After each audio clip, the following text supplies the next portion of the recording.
Welcome to the PivotViewer extension for reporting services, session number 1.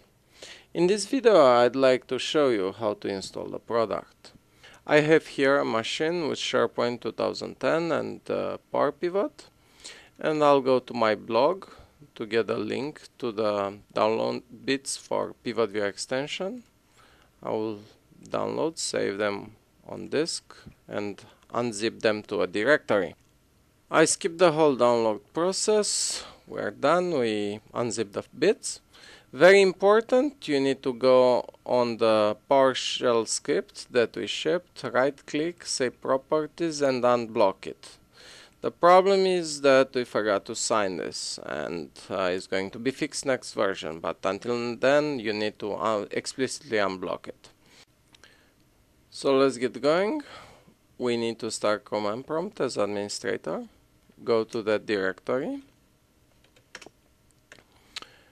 and run the provisioning tool for creating a database inside SharePoint. The first parameter is the SQL Server instance where SharePoint keeps its databases, and the second one is the operation desired. In my case is provision. I want a database to be provisioned. We will accept the license, and in about 10 seconds a database will be created. Done. Now we need to start the management shell, also as administrator. Go to the same directory and run the installation script, which takes the SharePoint site as first parameter, the second parameter being that we want to install, and it adds the solution, installs it, and activates the features. We'll go confirm that everything is installed,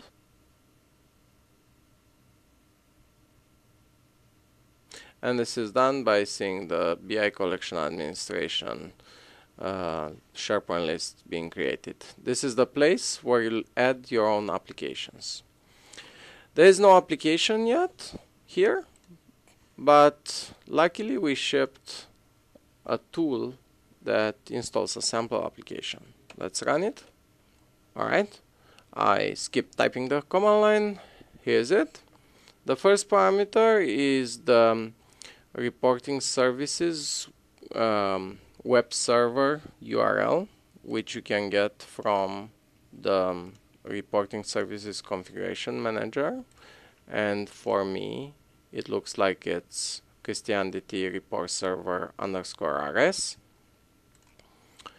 The second one is the SharePoint site, and the last two parameters, the first one is the gallery where we should copy the data, the Power Pivot workbook and the report, and the last one is where we put the images of the account managers.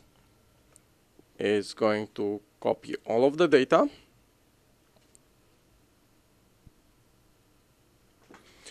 Is done.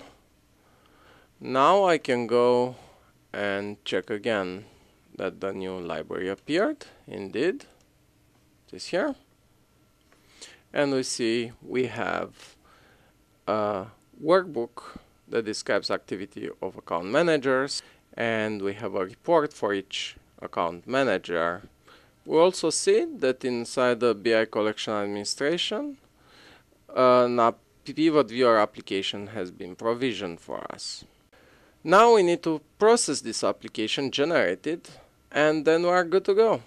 But we need to create a page in which to host the application generator. We'll call it the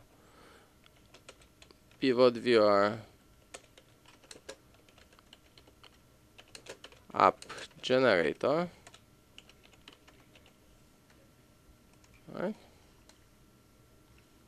And we'll insert the web part called PivotViewer BI report crawler. We'll give it a size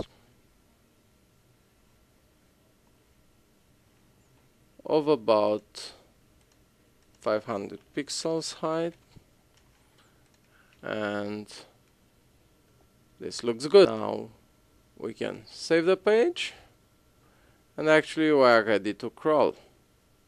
This would go render the report for each individual account manager, ending up with about 91 pictures. It finished rendering, so now I can go and start browsing. For this I need to create a new page. I'll call it account managers, and I'll insert the web part called BI data browser. I'll edit the web part and have a height of about 680 pixels for my monitor, and the inventory is account managers.